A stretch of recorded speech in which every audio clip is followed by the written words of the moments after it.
হ্যাঁ, যথেষ্ট। যদিও মৌলানা ফখরুদ্দিন সাহেব বলছেন যে আমাদের উপস্থিতি, অনুপস্থিতির সংখ্যা উপস্থিতির চেয়ে উপস্থিত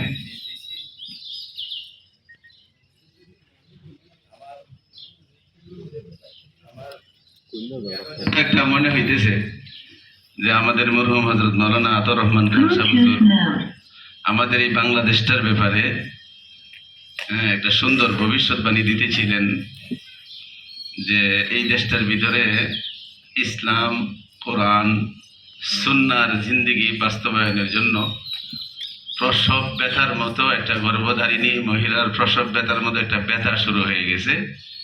একটা উপযুক্ত দাত্রী অভাবে যেন এই খালি প্রসব হইতেছে না। এই যে কথাটা বারবারই মনে হয়, আর এই ভাবটা আমার ভিতরে আসে। আজকের আমাদের এই দিকদের ইউনিয়নের অবস্থা দেখে এই জিনিসটা আরো চূড়ান্ত ভাবে আসলেও একটা একদম সমাজের নিম্ন স্তর থেকে শুরু করে উচ্চ স্তর পর্যন্ত আল্লাহ পাক খুব দ্রুতই মনে হয় আমাদের দেশের এই আবহাওয়া, দিন আর ধর্মের একটা পরিবেশ খুব দ্রুতই আল্লাহ পাক আশা করি সৃষ্টি করে দিবেন। এর জন্য আজকের যে এখানে আমরা সমাবেত হইতে পেরেছি, আল্লাহর কাছে শুকর। মনে করি যে জিম্মাদারির লাখো কোটিভাবে হলেও নবুয়তের যে আমানতটা আল্লাহ রসুল রেখে গেছেন, আল উলামা ওয়ারাসাতুল আম্বিয়া, আংশিক ভাবে হলেও যেন আমি নিজেকে একটু দায় মুক্তি দেখিয়া এড়ানোর একটা যেন রাস্তা আল্লাহ পাক কইরে দিছে। এই জন্য আল্লাহর কাছেও কৃতজ্ঞ, আপনাদের কাছেও মোবারকবাদ জানাচ্ছি। বহুত বড় জিম্মাদারি হযরত উলামায়ে কেরামের কাছে, আর কারো কাছে নাকি। রাষ্ট্রপ্রধান বলেন, চেয়ারম্যান বলেন, ডাক্তার বলেন, ইঞ্জিনিয়ার বলেন, আল্লাহর নবীর দিন, আল্লাহর কোরআন হাদিসের উলামাদের হাতে আমানত। এর মধ্যে কোনো সন্দেহ? জবাবদিহি করতে হবে। কুল্লুকুম রাইন কুল্লুকুম মাসউলুন। এর জন্য বড় একটা সূচনা আমরা এখান থেকে শুরু করছি। যদি আমাদের মুরব্বীরা তারা অত্যন্ত আমাদের দোয়া পাওয়ার উপযুক্ত, আমাদের সেরতাজা আকাবিরিন উলামায়ে কেরাম যারা ছিলেন তারাইলের, কিশোরগঞ্জের, বিশেষ করে আমরা তারাইলের যেহেতু এখন আছি, তারাইলের কথাই বলি, তারা যুগ যুগ এই চেষ্টাটা করে গেছেন। আর তাদের চেষ্টা জারি থাকার কারণেই, তাদের চেষ্টা আল্লাহর কাছে মকবুল হওয়ার কারণেই আজকে দিকদের বলেন, বড়ুয়া বলেন, আর ওই সাক্ষ্য বলেন, করাতি বলেন, যতটুকু ইসলামের দিকে আমরা আগাইতে পারছি, আমাদের মুরব্বীদের মেহনত কবুল হওয়ারই একটা রিজাল্ট। এর ভিতরে কোনো সন্দেহ নাই। তারা নিজ নিজ জায়গা থেকে, আমরা আন্তরিকভাবেই বলতে চাই, তারা চেষ্টা করে গেছেন। আমরাও যারা তাদের উত্তরসূরি, আমরাও এই চেষ্টাটা করে যাব। আস-সাইয়ু মিন্না আল ইতমামু মিনাল্লাহ, আল ইতমামু মিনাল্লাহ। সাই হইতে হবে 100 ভাগের 100 ভাগ। এরপরে আল্লাহ পাক এটার শেষ পর্যন্ত আশা করি নতিজা কি করে দিবেন, ভালো করে দিবেন। যেহেতু একটু দিক নির্দেশনার কথা আসছে, আমি একটু সংক্ষিপ্ত খেয়াল পেশ করতে চাই। ইমাম আইম্মা উলামা পরিষদ আছেন এখানে। দেখা যায় যে আমার পার্শ্বের পাড়ার এই মাতার, আমি এই মাথায় ওই মাতার লোকটার সাথে আমার পরিচয় নাই, কারণ যে আমরা এই সময় একসাথে বসার কোনো সুযোগ ইতিপূর্বে এরকম ভাবে জোরালো ভাবে হয় নাই। এই কারণে ইমাম ওলামা পরিষদরা যারা এখানে আছেন, ওনারা তো স্থায়ী ভাবে আছেন। বাহিরের জনসংখ্যা আমাদের দিকদের বলেন, বড়রা বলেন, বা দিকদের পুরা ইউনিয়নের বলেন, অনেক ওলামায়ে কেরাম বাহিরে কর্মব্যস্ত। শুধু যদি ইমাম আইম্মা উলামার ব্যানারে আমরা সামনে আগাইতে চাই, মনে হয় একটু জিনিসটার মধ্যে দুর্বলতার সৃষ্টি হবে। আমার খেয়াল হলো এখানে ইমাম আইম্মা উলামা পরিষদ সহ আমরা যারা আছি দিকদের ইউনিয়নের, তাদেরকে নিয়ে একটা ম্যাক্সিমাম কম সদস্যের হলো একটা মজলিসে শুরা করা হোক। একটা শুরা মজলিসে একটা শুরা করা হোক। এই শুরার দ্বারা ইমাম আইম্মা উলামা পরিষদের সদস্য সহ অন্যান্য আমরা যারা বাহিরে আছি, এর ভিতরে নাই, তারাও যেন যোগাযোগটা পুরাপুরিভাবে সবার সাথে করতে পারে। আর সবচেয়ে বড় কুরবানিটা মৌলানা ফখরুদ্দিন সাহেব বলছেন, আমরা যতটুকু করছি আলহামদুলিল্লাহ সুম্মা আলহামদুলিল্লাহ, আমরা আশাবাদী যে সামনে আমরা যতটুকু উদ্যোগ নিব, এর চেয়ে আরো কয়েক গুণ ইনশাল্লাহ আমাদের এই উদ্দেশ্যে জায়গায় পৌঁছাটা আমাদের জন্য হবে। আরেকটা হলো, যেহেতু আমরা উলামায়ে কেরাম, আমরা উত্তরসূরি, আল্লাহর নবীর ইলমের উত্তরসূরি। আর সমস্ত মানুষ পৃথিবীতে এরা চায় যে আমি জ্ঞানী, আমি বুদ্ধিমান, আমি বড় আকলওয়ালা। যে স্তরের মানুষটাই হোক নিজেকে জ্ঞানী মনে করে, নিজেকে বুদ্ধিমান মনে করে, নিজেকে আকলওয়ালা মনে করে। ব্যাকল কইলেই মাথাটা গরম হয়ে যায়, যাই ব্যাকল কিসের আমি। এই জিনিসটা মাথায় রাখিয়া আল্লাহ পাক যেহেতু বলে দিয়েছেন ইয়াসিনুল কুরআনিল হাকিম, সমস্ত জ্ঞান বিজ্ঞান প্রজ্ঞার একমাত্র মূল অস্তিত্ব কোরআন। অতএব কোরআনের সাথে সম্পর্ক যাদের নাই এদের জ্ঞান কোনো জ্ঞানেই না। কোরআনের এলেম যাদের ভিতরে নাই এদের জ্ঞান কোনো জ্ঞানেই না। আর কোরআনের জ্ঞানই সত্যিকারের প্রকৃত জ্ঞান। এই কোরআনের জ্ঞানের সাথে মানুষকে মেলানো ছাড়া সত্যিকার জ্ঞানী বানানো সম্ভব, আকলওয়ালা বানানো সম্ভব না। আমার এই উদ্দেশ্যে আজকে আমাদের ভিতরে যতটুকু আল্লাহ পাক কোরআন দান করছেন, আমরা আশা করি কোরআনের ভাষায় আমরা স্বল্প হলেও অংশ অল্প হলেও আমরা জ্ঞানী। আমি একজন ইসলামের ওয়ারিস হিসাবে, এলমে নবীর ওয়ারিস হিসাবে আমি ব্যক্তিগতভাবে আমিকে জিম্মাদারি মনে করব, আমার উপরে দায়িত্ব মনে করব যে সমাজের ভিতরে যে কোনো লাইনের, যে কোনো ক্যাটাগরির, যে কোনো শ্রেণীর বর্ণের মানুষ হোক না কেন, এ মুসলমান হিসাবে কোরআন শিখতেই হবে।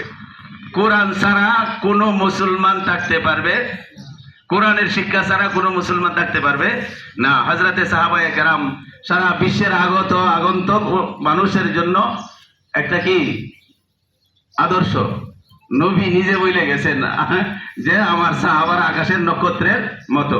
এখানে খুঁজলে দেখা যাবে এমন একজন সাহাবী ছিলেন না যিনি শুদ্ধ করে কোরআন পড়তে পারতেন। সাহাবী মুমিন একজন পাওয়া যাবে না যারা কোরআন পড়তে পারত না। তাহলে মুসলমান মুমিন হওয়ার জন্য বড় শর্তটা সহি করে কোরআন না পড়া জানলে এই যে মুমিন হওয়ারই সুযোগ নেই, পুরোপুরি মুমিন হতে পারবে না।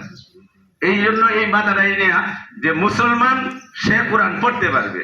সাহাবায়ে কেরাম কোরআন সহি করে পড়া কথাটা ভুল। অধিকাংশ সাহাবায়ে কেরাম তারা কি ছিল? কোরআনের হাফেজ ছিলেন। কারণ কোরআন ছাড়া কোনো জ্ঞান নাই, কোরআন ছাড়া কোনো জ্ঞানের ধর্তব্য নাই। অতএব এই সমাজের ভিতরে যেই মুসলমান হবে সে সহি করে কোরআন পড়তে হবে।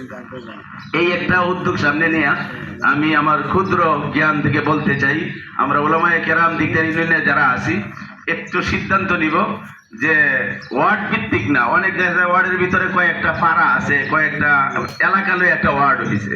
আমার মনের একটা আবেগ আপনাদের কাছে করজোরে একটা আবদার থাকবে, প্রত্যেকটা পাড়ায় পাড়ায় কমাস কম আমরা একটা মক্তব করার উদ্যোগ নিব যে এই পাড়াটার ভিতরে একটা মক্তব থাকবে। যেহেতু নুরানি পদ্ধতিতে এরকম খুব শর্ট কোর্সে কোরআন শিখানো যায়, এরকম ভাবে নিজেরা অথবা আমাদের প্রচেষ্টায় যে কোনো একজন মুআল্লিমকে এখানে দাঁড়া করায় দিব। প্রথম যদি আমাদের জায়গার অভাব হয় জায়গার দিকেও যাব না, ঘরের অভাব হয় ঘরের দিকেও যাব না, যে কোনো এক ভাইয়ের বৈঠকখানা যদি একটা পাওয়া যায়, পুরের ঘর যদি একটা পাওয়া যায়, তার অনুমতি সাপেক্ষে এখানেই প্রত্যেকটা পাড়া ভিত্তিক একটা মক্তব। কেন? যে মুসলমান কোরআন মুসলমান, এর কোনো বিকল্প নাই। আমার উপরে বড় দায়িত্ব যে আমার এলাকার, আমার ওয়ার্ডের, আমার পাড়ার, আমার ইউনিয়নের প্রত্যেকটা মুসলমান যেন, বাচ্চারা যেন কোরআন শিখতে পারে। এই কোরআন থেকে মানুষকে সরানোর সকল ষড়যন্ত্রের মূল উৎস যে মুসলমানদেরকে কোরআন থেকে আলাদা করো, কোরআন থেকে সরায় রাখো, কোরআন থেকে বিচ্ছেদ করো। এইটা ছিল ইহুদিদের সবচেয়ে বড় প্রধান এবং প্রথম একটা পদক্ষেপ যে কোরআন শূন্য না, পারলে কোরআন শিক্ষার ভিতরে ভেজাল লাগাও। আমরা যদি তাদের সাথে জয়ী হইতে চাই, একটাই শিক্ষা, আমরা যে সমাজে এরকম কোনো মুসলমান থাকবো না যে কোরআন পড়তে পারে না। দুই নম্বর আরেকটা জিনিস, একতা। আমরা আশাবাদী, আমরা দিকদার উলামায়ে কেরাম যারা আছি আজকের এই উদ্যোগটার দ্বারা আশাবাদী আমাদের ভিতরে একতা ছিল, আছে, ভবিষ্যতে আরো ইস্পাত কঠিন হয়ে আমরা সামনের দিকে ইনশাআল্লাহ এগিয়ে যাব। আমরা তো শুধু দিকদার ইউনিয়ন না, আল্লাহর নবী সারা বিশ্বের মুসলমানকে একটা বডি বানায় গেছেন। আপনার উলামায়ে কেরাম কথা ঠিক না বেটি? দিকদার বাংলাদেশ, ভারত, পাকিস্তান, কুল্লু মুমিন, প্রত্যেকটা ইমানদার সারা জাহানের পৃথিবীর যেখানে হোক না কেন, কাজাসাদিন এর বিকল্প নাই কোনো। আমি মনে করি আমার এই দিকদার বলে, এটা দিকদার সিন্ধানাংশ বড়ুয়া না, এটা আমার একটা পরিবার। পরিবারের ভিতরে ভিতরে কিছু মতনৈক্য থাকে, উল্টাপাল্টা হয়, এই জন্য কেউ বাইরে অস্বীকার করে আমরা কাউকে এই দিকদার উলামায়ে কেরামের কম শুরু থেকে শুরু করি, আমরা মনে করবো এটা একটা ফ্যামিলি, এটা একটা ধর্মীয় ফ্যামিলি, এটা একটা ইসলামের ফ্যামিলি, এর ভিতরে আমার ভাইরা কিছু উল্টাপাল্টা করতেই পারে। আমরা এটা মজলিসে শুরা আমাদের কর্তৃপক্ষ যারা আছে তাদের দিক নির্দেশনায় আমরা এটা নিরসনের চেষ্টা করব। এখানে যে সমস্ত ওলামায়ে কেরাম বক্তব্য দিয়েছেন মনটা বড় খুশি এবং আশাবাদী। আমরা ইসলাম এবং ইসলামের বিরুদ্ধে এর ভিতরে একটা পার্থক্য অবশ্যই সৃষ্টি করব, এর জন্য আমরা মেহনত করব। কিন্তু এই মেহনতের জন্য সর্বপ্রথম হলো আমার ভিতরে কোরআনী আলোটা যেন বাতিতে জ্বলে ওঠে, কোরআনের বাতিটা যেন ভিতরে জ্বলে ওঠে।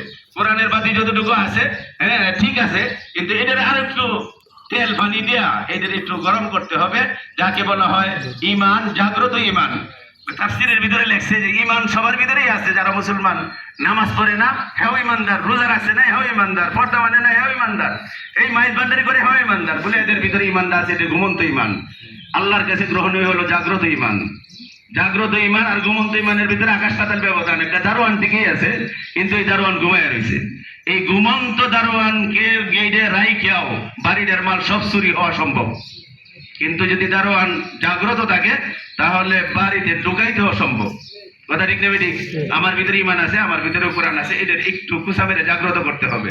এই জাগ্রতের জন্য উলামায়ে কেরামের দিক নির্দেশনা মুরব্বীরা যারা আছেন তাদের দিক নির্দেশনা মিনে আমরা ইনশাআল্লাহ মজলিসে শুরার ভিত্তিতে আইম্মা ওলামা পরিষদ সহ আরো যারা আমরা বাহিরে থাকি তাদেরকে নিয়ে একটা মজলিসে শুরা গঠন করে আপাতত আমরা প্রথম পদক্ষেপ হিসাবে এই উদ্যোগটা আমি আমার মন থেকে পেশ করছি। উলামায়ে কেরামের দিক নির্দেশনায়, মুরব্বীদের দিক নির্দেশনায় আপাতত আমরা দেখতে চাই যে আগামী কুরবানির ঈদের ভিতরে আরো যারা অনুপস্থিত তাদেরকে সহ আরো একটু জোরালো ভাবে আমরা চেষ্টা করব।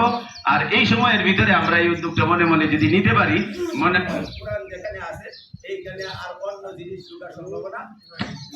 কোরআন যদি ভিতরে ঢুকে যায় অন্য জিনিস ঢুকতে পারবে না। এটা আল্লাহ পাক নিজে বলে দিয়েছেন, ইয়াসিন ওয়াল কুরআনিল হাকিম, সমস্ত জ্ঞানের আধার, সমস্ত জ্ঞানের উৎস আমার কালাম। হযরত নবী করিম সাল্লাল্লাহু আলাইহি ওয়াসাল্লামের কাছে এই প্রচলিত কোনো বিশ্ববিদ্যালয়, আন্তর্জাতিক পর্যায়ের কোনো জ্ঞান শিক্ষা কিচ্ছুই ছিল না। আল্লাহ রসুলের কাছে কোরআন ছিল। ঘটনা আপনারা ওলামায়ে কেরাম জানেন, এক যুদ্ধের এক নাস্তিক আয় ঢুকে গেছে দূত হিসাবে মুসলমানদের ভিতরে। আর সবচেয়ে বড় কৌশল ছিল বিরোধীদের সংখ্যা জানার জন্য। সাহাবায়ে কেরাম, হযরত আবু বকর, হযরত ওমর সহ তারা চেষ্টা করতেছিল কোনোভাবে বিরোধীদের সংখ্যা জানা যায় কিনা। হুজুর দেখলেন যে মানুষের অনেক জটলা, চেষ্টা করেও পারতেছে না। আল্লাহ নবী বলেন, আমার কাছে পাঠাও, আমার কাছে পাঠাও।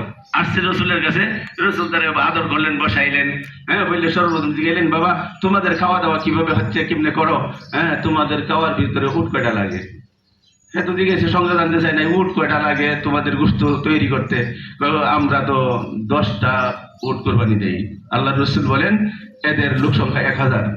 বদরের যুদ্ধের ঘটনা আছে, এদের লোক সংখ্যা কত ছিল কেউ বলে নাই। আল্লাহ রসুলের কাছে কোরআন ছিল, কোরআন জানিয়ে নিছে যে একটা উটের ভিতরে 100 মানুষ খাইতে পারে। এরা যেহেতু 10টা উট খায়, লোক সংখ্যা 1000 হবে। এমনি ভাবে কোরআন যাদের ভিতরে আসবে, আপনারা অনেক ঘটনা শুনছেন। মাদ্রাসা ছাত্র আর অন্য জেনারেল শিক্ষিত ব্যাটারি দিয়েছে ফুসকুলে পানি কয় গ্লাস, কয় বালতি হবে, এই ঘটনা জানছেন না? মাদ্রাসারা কি কইছে, আগে বালতিটার পরিমাণটা কোন, আর এই কটা কয় আরেকটা পুকুরত কানি কাটেন, আরেকটা বাজেট করেন, কয়েক লক্ষ টাকা ব্যয় করেন। এইগুলি কি এর কারণে আসিল? যে তার ভিতরে কোরআন ছিল। যেখানে কোরআন আছে এইখানে বাতিল কোনোদিন তাকে দাবাইতে পারবে। ইসলামের জয় জয়কার কোরআনের দ্বারা করছে, কিয়ামত পর্যন্ত কোরআন থাকবে, এদের সাথে কোনো বাতিল আর মিশতে পারবে না। এই জন্য আমি বড় জোরে আবদার করবো, এই কোরআনের শিক্ষার একটা বড় ব্যবস্থা যেন আমরা দিতে পারি, যে এমন কোনো মুসলমান নাই যে কোরআন করতে পারে না। 2 নম্বর, এই কোরআন আমাদের কাছেও ছিল। হযরতে ইলিয়াস রাহমাতুল্লাহি আলাইহি যে পদ্ধতিটা অবলম্বন করছে, আমি মনে করব মেহেরবানি করে সব দল মত নির্বিশেষে হযরত উলামায়ে কেরাম আকাবিরিনরা যারা আছে তারা দিক নির্দেশনায় মেনে সমাজের যে সমস্ত মানুষগুলো একটু বড় হয়ে গেছে তাদেরকে দিনের দিকে ফেরানোর জন্য দাওয়াত ও তাবলীগের বিকল্প কিছু দাওয়াতই তো ছিল মূল মিশন। দাওয়াতই ছিল মিল মিশন, দাওয়াতই ছিল মিল মিশন। আমরা আন্তরিকভাবে উলামায়ে কেরাম তাবলীগে যান বলবো না, কিন্তু হযরত উলামায়ে কেরামের বড় কাজটা হলো যারা তাবলীগ করতেছে তাদেরকে তাঈদ করা। কেউ বাইরে যাওয়ান গাছে এরকম ভাবে দাওয়াতের তাবলীগ, যারা বাইরে যাইতেছে বাইরে করার চেষ্টা করতেছে, এটাও দাওয়াত ও তাবলীগ। অতএব আমরা উলামায়ে কেরাম যদি একটু তাদেরকে মুখটা ফিরায় একটা সালাম কালাম দিয়ে উৎসাহ দেই, এইটাই 3 চিল্লা লাগানোর চেয়ে কি হয়ে যাবে? বেশি হয়ে যাবে। আমরা খুরুজের দরকার নাই, তাইদের দরকার। উলামায়ে কেরাম আন্তরিকভাবে এই তাইদে যদি সামনে রাখি, আশা করি দুইটা লাইন যদি ধরে রাখা যায়, অল্প দিনের ভিতরে আল্লাহ পাক আমাদের দিক দেয় না, এই মেহনতের ধাক্কা সারা কিশোরগঞ্জে না, সারা বাংলাদেশের ভিতরে জারি করে দিতে। হ্যাঁ, ভুলভ্রান্তি হয়ে গেলে মাফ করবেন। সকলের কাছে দোয়া চাই, বিশেষ করে আমার যে ভাইটা দুনিয়া থেকে চলে গেছে শান্তু মিয়া, অনেকেই উলামায়ে কেরামও চিনেন, তারাইলের যারা আছেন, উলামায়ে কেরামের প্রতি ভালো ভক্ত ছিল, অনুরাগী ছিল। তার জন্য রুহের মাগফিরাতের জন্য দোয়া কামনা করে আমি আমার কথা এখানেই শেষ করছি। ওয়া আখিরু দাওয়ানা আলহামদুলিল্লাহি রাব্বিল আলামিন। শুকরান, জাযাকুমুল্লাহ হাসানাল জাযা।